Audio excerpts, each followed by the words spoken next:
Hi అండి. ఈ వచ్చిపోయే వర్షాలకి ఇప్పుడున్న సీజన్కి జలుబు వంటి వాటికి ఈ తలకాయ పులుసు మంచి మెడిసిన్లా పనిచేస్తుంది. ముందుగా మనం తెచ్చిన కూరని ఒక 4-5 సార్లు శుభ్రంగా కడిగి పెట్టుకోవాలి.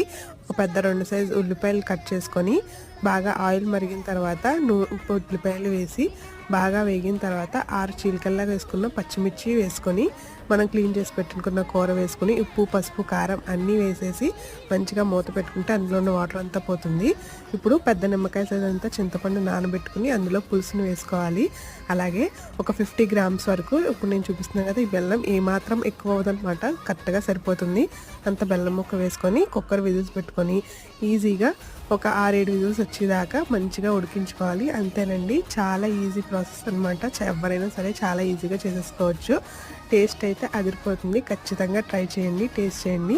అలాగే వెళ్తూ ఛానల్ని లైక్ చేసి సబ్స్క్రైబ్ చేయడం మాత్రం మర్చిపోకండి. Have a nice day.